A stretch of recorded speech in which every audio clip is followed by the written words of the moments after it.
2 பேரோட ஜாதகமும் சரியா இருக்குன்னு எங்க ஜோசியர் சொன்னாரு. ஏன் நீங்களும் முதல்ல அப்படிதான் சொன்னீங்கன்னு மாணிக்க சொன்னான். அதை வச்சுதான் நாங்க பொண்ணு பார்க்கவே வந்தோம். ஆனா அதுக்கப்புறம் ஏன் மாத்தி சொன்னீங்கன்னு எனக்கு புரியல. என்ன காரணம்?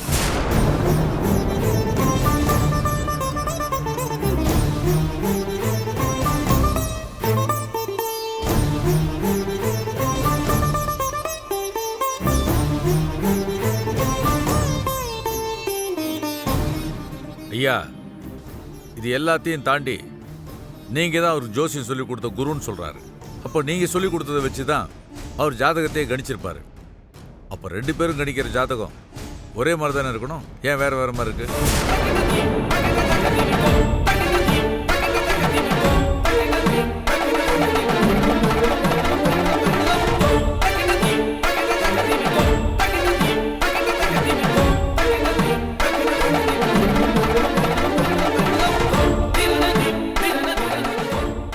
ஐயா, நான் உங்கள்கிட்ட தான் கேட்குறேன். நீங்கள் எதுவுமே பேசாமல் இருந்தா நான் என்னன்னு புரிஞ்சுக்கிறது?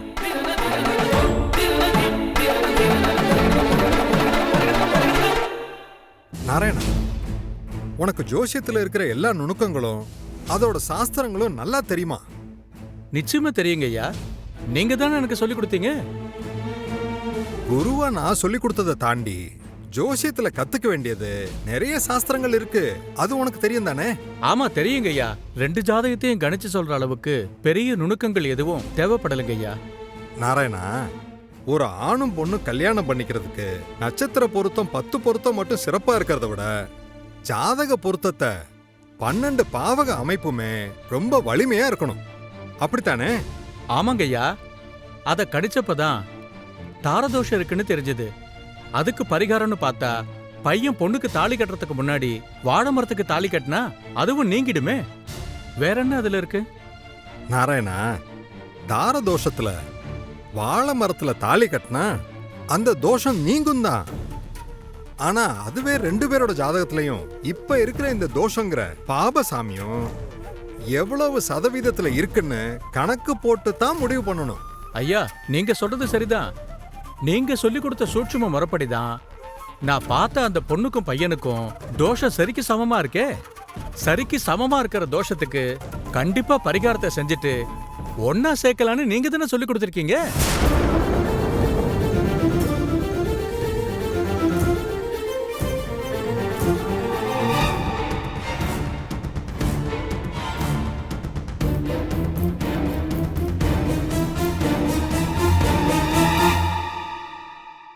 ஐயா, நீங்க தான் என் குருங்கிறத நான் ஒத்துக்கிறேன். ஆனா இந்த 2 ஜாதகத்திலையும் வேற எந்த பிரச்சனையும் இல்லைன்னு நான் பாக்குற ஜோசியத்து மேல சத்தியமா சொல்றேன். உங்களால சொல்ல முடியுமா? அப்படி சொன்னா ஜாதகம் பாக்குறதே விட்டுறேன். நாராயணா,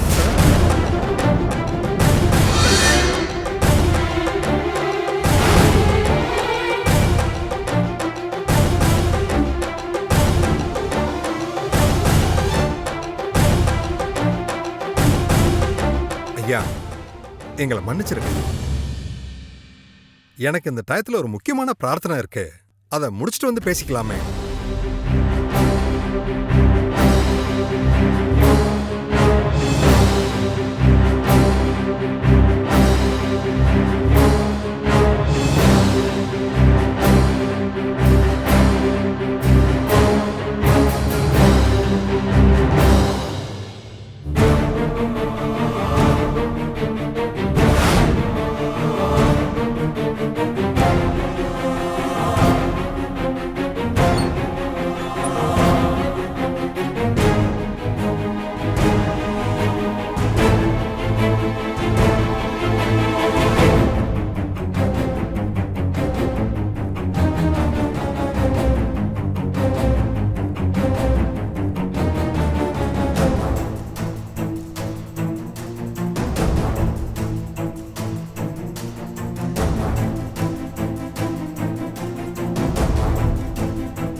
இப்போ சாமி கும்பிட்டு வந்து இதே தான் சொல்லுவார்னு நினைக்கிறேன்.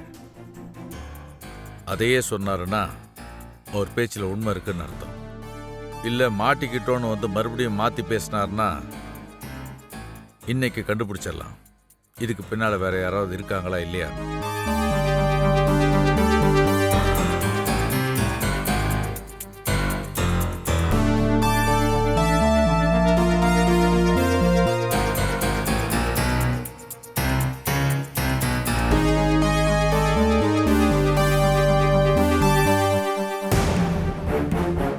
என்னங்க?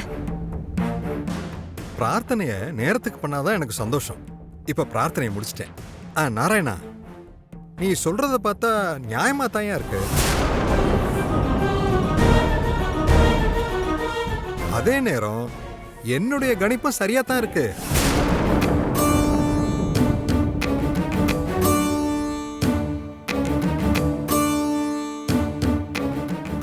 கிரக நிலைப்பாடு நொடிக்கு நொடி அந்த மனுஷன் செய்யற கர்ம பலனுக்கு தகுந்த மாதிரி அந்தந்த தசாபுக்தி மாறிக்கிட்டே இருக்கும். அதோட அடிப்படையில நான் கணிச்சது சரிதான்.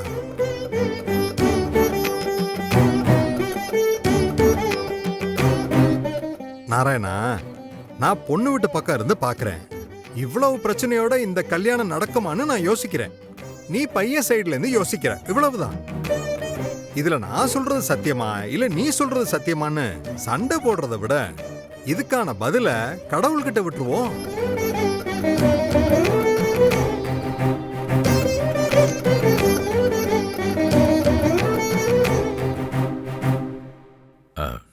என்ன சொல்றீங்க? எனக்கு ஒன்றும் புரியல. உங்க குலதெய்வ கோயிலுக்கு போய் பூ போட்டு பாருங்க. சாமி என்ன உத்தரவு கொடுக்குதோ அதன்படி முடிவு எடுத்துக்குங்க.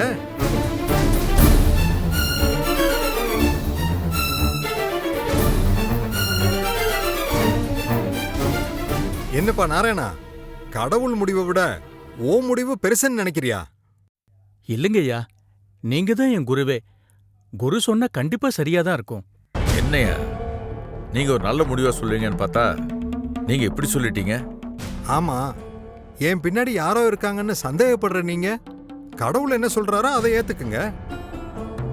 இதுக்கு மேல கடவுள் விட்ட வழிதான்.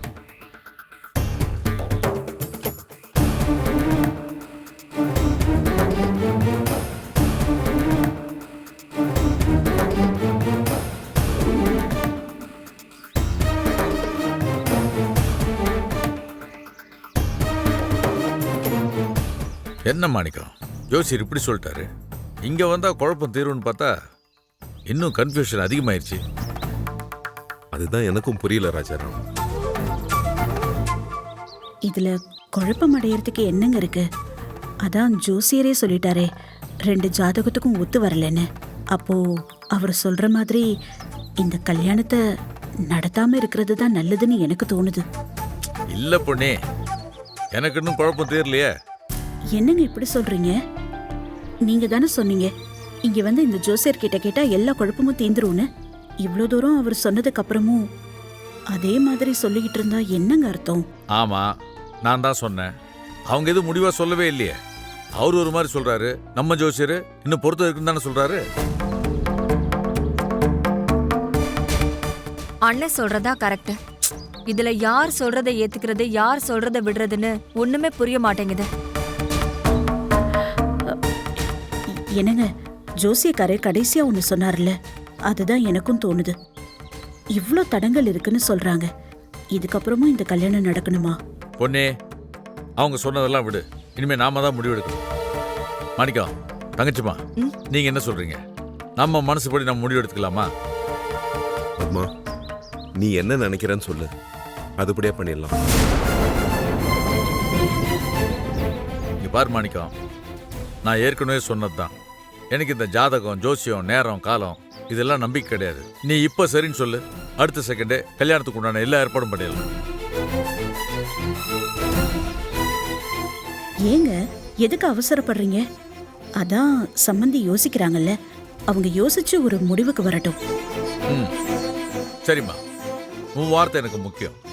நீயே சொல்லு, என்ன பண்ணலாம்? அண்ணே, என் பொண்ணு உங்க வீட்ல வாழணும் தான் எனக்கு ஆசை. ஆனா இப்ப சுத்தி நடக்கிறதையெல்லாம் பார்த்தா ஒரே குழப்பமா இருக்குண்ணே. என்ன பண்றதுன்னே புரியல. ஏன்னா இது என் பொண்ணோட வாழ்க்கை பாருங்க. ஆ நானும் அதுதாங்க சொல்றேன். பாவம் அவங்க பொண்ணு பெத்தவங்க. நாம ஏதோ அவசரமா ஒரு முடிவுக்கு வந்து அந்த முடிவு குழந்தைங்களோட வாழ்க்கையை பாதிக்க கூடாதுங்க. அதுக்காக தான் கொஞ்சம் யோசிக்க சொல்றேன். அப்பா, எனக்கும் அம்மா சொல்றதுதான் கரெக்டுன்னு படுதுப்பா. ம் அப்போ ஒன்று பண்ணுவோம். ஜோசியர் சொன்ன மாதிரி நம்ம குலதெய்வம் கோயிலுக்கு போய் பூ போட்டு பார்த்துருவோம். என்ன சொல்றீங்க? உங்களுக்கு ஓகே தானே? இதுல எங்க 2 பேருக்கும் முழு சம்மதம் ராஜாராம். ஐயோ, என்ன இது? இவங்க மறுபடியும் இதை விட மாட்டாங்க போல இருக்கே. பூ போட்டு பார்க்கறதுன்னு முடிவு பண்ணாங்கன்னா அப்புறம் இந்த விஷயம் கைமீறி போயிடுமே. அது போதும் மாணிக்கம், ரொம்ப சந்தோஷம். என்ன பண்ணி உனக்கு சந்தோஷம் தானே? அப்புறம் என்ன, ஒரு நாள் ஃபிக்ஸ் பண்ணி குலதெய்வம் கோயிலுக்கு போய் பூ போட்டு பார்த்துடலாம். சரி ராஜாராம், ரொம்ப சந்தோஷம். சரி மாணிக்கம், என்னைக்கு போகலாம் என்ன ஏதுன்றத வீட்டில் இருக்க பெரியவங்கள்ட்ட கலந்து பேசி நாம ஒரு முடிவுக்கு வருவோம். நீ பேசி முடிவு எடுத்துட்டு கால் பண்ண, நாங்க கிளம்புறோம். சரி மாணிக்கம். வரேன் தங்கச்சிமா. சந்துரு கிளம்புறேன். Bye uncle. நான் வரேன்னு சரி. வரேன் பொன்னி.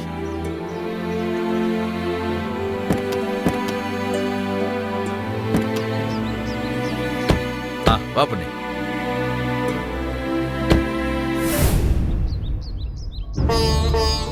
பண்ணி என்ன யோசிக்கிற? ஒன்றும் இல்லைங்க, வா. போலாம்.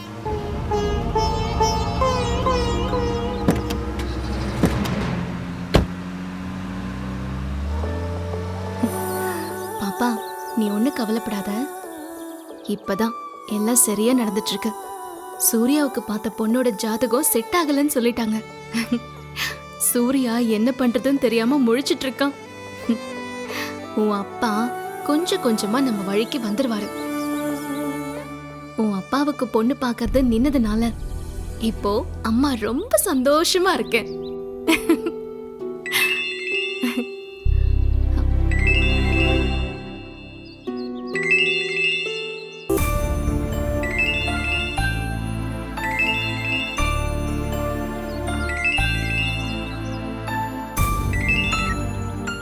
ஹலோ பவித்ரா.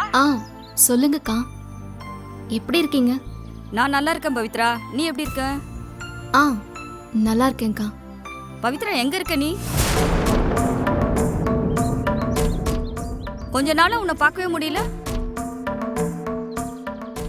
உங்க அம்மா கிட்ட கேட்டாலும் சரியா பதில் சொல்லல, ஏதோ சொல்லி மழுப்புறாங்க. நான் ஆஃபீஸ் விஷயமா கொஞ்சம் பெங்களூர் வரைக்கும் வந்திருக்கேன்க்கா. அம்மாவுக்கு நான் சரியா எந்த ஊர்ல இருக்கேன்னு மைண்ட்ல இருந்திருக்காது. அதான் சொல்ல முடியாம தடுமாறி இருப்பாங்க. ஓ அப்படியா? சொல்லுங்கக்கா, இவ்வளோ சீக்கிரத்துல நீங்க கால்லாம் பண்ண மாட்டீங்க. நீங்க கால் பண்ணிருக்கீங்கன்னா விஷயம் இல்லாம இருக்காது. என்னக்கா விசேஷம்? விசேஷமா? நீ வேற ஏன் பவித்ரா? ஏன்க்கா இவ்வளோ சலிச்சுக்கிறீங்க? சலிப்பெல்லாம் இல்ல, நான் ஒரு விஷயம் கேட்க வந்தேன். நீ என்னடா விசேஷமான்னு கேக்குற. அதான் எப்படி கேக்குறதுன்னு யோசிக்கிறேன் பவித்ரா. என்னக்கா கேட்க வந்தீங்க? சொல்லுங்கக்கா. அது உங்க அம்மா என்கிட்ட கொஞ்சம் பணம் கடனா வாங்கியிருந்தாங்க பவித்ரா. உடனே திருப்பி தந்துடுறேன்னு சொன்னாங்க. ஆனா இப்ப வரைக்கும் தரல பவித்ரா. எனக்கும் ஹாஸ்பிட்டல் வீடுன்னு அலைஞ்சிட்டு இருக்க அவங்க கிட்ட பணத்தை கொடுங்கன்னு கேட்கறதுக்கு ஒரு மாதிரியா இருக்கு. சரி உன்கிட்ட கேட்கலான்னு பார்த்தா நீயும் வெளியூர் போயிட்டு தான் சொன்னாங்க. அதான் உன்கிட்ட ஒரு வார்த்தை கேட்டுட்டு அதுக்கப்புறம் உங்க அம்மா கிட்ட கேட்கலான்னு பார்த்தேன். என்னக்கா சொல்றீங்க? ஆமா பவித்ரா, நான் வெளியில வாங்கி தான் உங்க அம்மாவுக்கு பணமே கொடுத்தேன். இப்போ அவங்க உடனே வேணும்னு கேக்குறாங்க. என்னாலையும் பணத்தை புரட்ட முடியல. என்ன பண்ணலாம் பவித்ரா?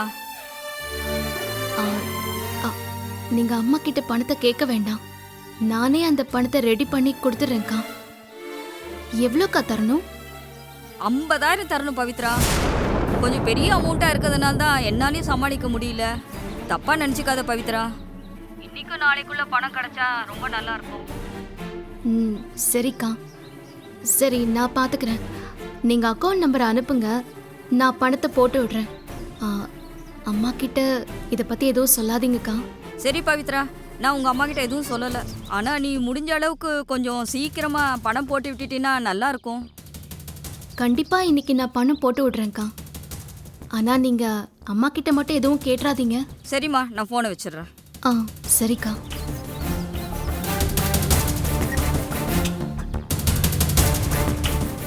இன்னைக்கு 50,000 ரூபாய் பணத்துக்கு நான் என்ன பண்றது?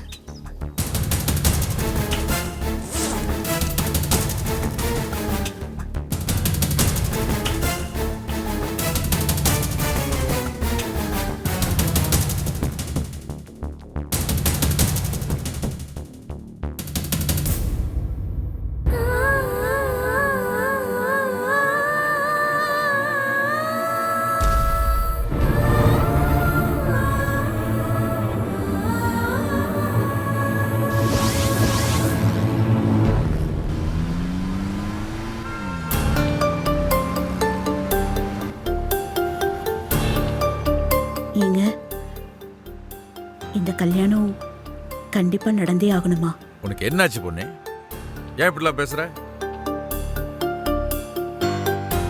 நீ தானே இத்தனை நாள் இந்த கல்யாணம் நடக்கணும்னு சொல்லிட்டு இருந்த.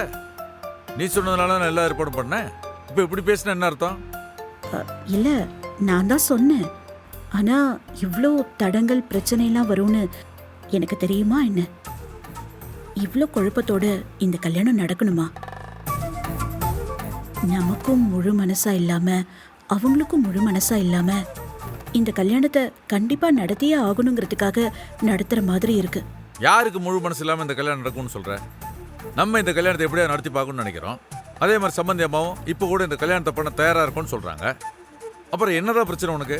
ஏன் இப்படி பேசிட்டு இருக்க? இல்ல, நம்ம விருப்பம் மட்டும் இருந்தா போதுமா? கடவுள் விருப்பமும் வேண்டாமா? பாரு பொண்ணு, கடவுளோட விருப்பம் இல்லாம தான் அன்னைக்கு மாணிக்க வீட்டுக்கு வரும்போது நம்ம யதார்த்தமா கல்யாணத்தை பத்தி பேசிட்டு இருந்தோமா? ஆனா ஜோசியர் ஏன் அப்ப இப்படி சொல்லணும்? ஜோசியர் சொன்னதை விடு பண்ணி, அதெல்லாம் ஒரு கணிப்புல சொல்றது. ஐயோ, அவரை கணிப்புல எல்லாம் சொல்லலைங்க. நம்ம ஊர்லயே அவர் பெரிய ஜோசியர். அவரே இவ்ளோ அழுத்தி சொல்லும்போது நாம அதை மீறி ஏதாவது செஞ்சு சூர்யாக்கும் நம்ம குடும்பத்துக்கும். நீ ஏன் இவ்வளவு டீப்பா யோசிக்கிற?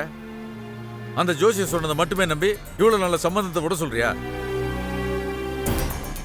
இதே மாதிரி நான் பொன்னி சில்க்ஸ் ஆரம்பிக்கிறப்ப இந்த ஜோசியக்காரன் சொன்னதை நம்பி இருந்தனா இன்னைக்கு என் நிலைமை என்ன இருக்கும்? என்னப்பா சொல்றீங்க? அன்னைக்கு ஜோசியக்காரர் என்ன சொல்லியிருந்தாரு? ஆமாடா, இதை நீங்க தொடங்க கூடாது, தொடங்குனா சரிப்பட்டு வராதுன்னு சொன்னா அது மீறி தான் நான் இந்த தொழிலை தொடங்கினேன். ஏன் இப்ப என்ன கெட்டா போயிட்டேன்? நல்லா தானே வாழ்ந்துட்டு இருக்கேன். ஓ அப்படியா? இதுக்கப்புறம் என்னமா உனக்கு பிரச்சனை? இந்த மனுஷங்களோட வீக்னஸ் தான் இந்த ஜோதிடம் ஜாதகம் எல்லாமேன்னு சுவாமி விவேகானந்தரே சொல்லியிருக்காருமா. இதை விட்டு தள்ளேமா? டேய், கொஞ்சம் வாய் மூடிட்டு சும்மா இருக்கியா? உனக்கு என்னடா தெரியும்? அவனே திட்டுற பொண்ணு, அவன் சரியா தானே சொல்றான். ஜோசியக்காரன் சொல்றதுக்காக இந்த கல்யாணத்தை நிறுத்த முடியாது. இந்த கல்யாணத்தை நிறுத்துறதுக்கு வேற ஏதாவது உருப்படியா ஒரு காரணத்தை சொல்லு, நான் அதை பத்தி யோசிக்கிறேன். ஆமா, அதை விட ஒரு பெரிய காரணம் இருக்கு. அதனாலதான் நான் திரும்ப திரும்ப சொல்லிட்டு இருக்கேன். அதை விட பெரிய காரணம் என்ன காரணம்? அதை சொல்ல முடிஞ்சா நான் ஏங்க உங்ககிட்ட இப்படி சுத்தி வளைக்க போறேன்? என்ன பொண்ணு அமைதியா இருக்க? என்ன காரணம்னு சொல்லு. இல்ல, அதான் இந்த வீட்ல பாம்பு வந்தது, அப்புறம் என் கனவுல பாம்பு வந்தது, அதுக்கப்புறம் அவன் கல்யாண பேச்சு ஆரம்பிக்கும் போது நம்ம குடும்ப போட்டோ கீழே விழுந்து உடைஞ்சது, பொண்ணு பார்க்க போலான்னு நினைச்சா அதுக்குள்ள கிரைண்டர்ல என் கை அடிபட்டு ஹாஸ்பிட்டல் வரைக்கும் போனோம். எவ்வளவு பிரச்சனை! இதுக்கு மேல வேற என்ன காரணம் வேணும்? என்ன பொண்ணு நீ திரும்ப திரும்ப சொன்னதே சொல்லிட்டு இருக்க? வேற என்ன சொல்றது? எனக்கு அந்த ஜோசியக்காரர் சொன்னதுல இருந்து எதுவுமே சரியா படல. ஓ, உனக்கு அந்த ஜோசியர் சொன்ன வார்த்தையில இருக்க நம்பிக்கை என் வார்த்தையில இல்ல, அப்படிதானே? ஐயோ, நான் அப்படி சொல்லல. வேற எப்படி சொல்ல வர? என்னங்க, எதுக்கு இப்படி கோவப்படுறீங்க? நான் எங்க கோவப்படுறேன்? நீ தான் புரிஞ்சு பேசுறியா இல்ல புரியாம பேசுறியான்னு எனக்கு புரிய மாட்டேங்குது. இல்லங்க, இவ்ளோ பிரச்சனை குழப்பம் இதெல்லாம் நடந்ததுக்கு அப்புறம் பாருங்க, இப்ப நமக்குள்ள கூட வாக்குவாதம். இதெல்லாம் அவசியமா? அதனாலதான் சொல்றேன், நம்ம சூர்யாக்கு இந்த பொண்ணை விட்டா வேற பொண்ணா இல்ல. வேணாம் பொண்ணு, நீ என்ன பேசலாம் நான் கேட்க நிலைமையில இல்ல, நானும் பேச நிலைமையில இல்ல. இந்த பேச்சை இதோட விடு. இல்லங்க, நான் இத பத்தி அப்புறம் பேசுவோம்.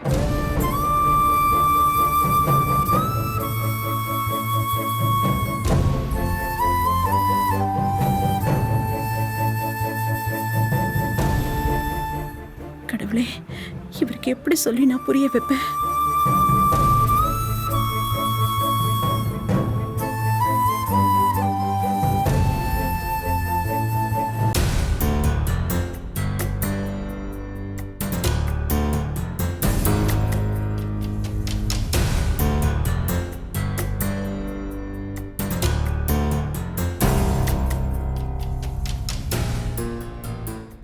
அப்பா ஏன் டென்ஷனா போறாரு? அங்க அப்படி என்னதான் நடந்திருக்கும்? ஜோசியர் மறுபடியும் நம்ம வாழ்க்கையில சங்கு ஊத்திட்டாரோ?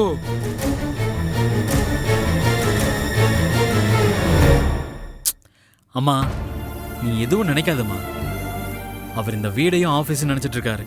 அங்க ஏதாவது ஒரு பிரச்சனை வந்துச்சுன்னா அதுக்கு பின்னாடி இது இருக்குமோ அது இருக்குமோன்னு தேவையில்லாம சந்தேகப்பட்டு விசாரிக்கிற மாதிரி இந்த விஷயத்தையும் விடாம விசாரிச்சுட்டு இருக்காரு. விட்ரா, அவர் மேல எந்த தப்பும் இல்லை, அவர் சொல்றதுலயும் எந்த தப்பும் இல்லை. என்ன பண்றது, செய்யக்கூடாத தப்பெல்லாம் செஞ்சா இப்படிதான் மாட்டிக்கிட்டு முழிக்கணும். என்னம்மா பேசிட்டு இருக்க? யார் தப்பு பண்ணாங்க? எல்லாம் நமக்கு தெரிஞ்சவங்க தான். அம்மா என்ன ஏதோ குதர்க்கமாவே பேசுறாங்க. இதுக்கு பின்னாடி ஏதோ உள்ளார்த்தம் இருக்கிற மாதிரி தெரியுதே. மா வந்துட்டீங்களாமா? ஏன் வரக்கூடாதா? டேய் சுமாரா. அம்மா அங்க என்னமா சொன்னாங்க? அப்பா ஏன் கோவமா போறாரு? ஏதாவது பிரச்சனையாமா? எல்லா பிரச்சனையும் உன்னால தாண்டா. எதுவுமே தெரியாத மாதிரி கேக்குற. நீ மட்டும் பவித்ராவை ஏமாத்தாம இருந்திருந்தா இந்த பிரச்சனை எல்லாம் வந்திருக்குமா? என்னையும் உன்ன மாதிரியே பொய் சொல்றவளா ஏமாத்துறவளா மாத்திட்டியேடா. மா என்னம்மா பேசாம நிக்கிறீங்க? அப்படி அங்க என்னதாம்மா நடந்தது? அந்த ஜோசியர் என்னதாம்மா சொன்னாரு? கல்யாணம் நடத்தலான்னு சொல்லிட்டாரா? என்னம்மா சொன்னாரு?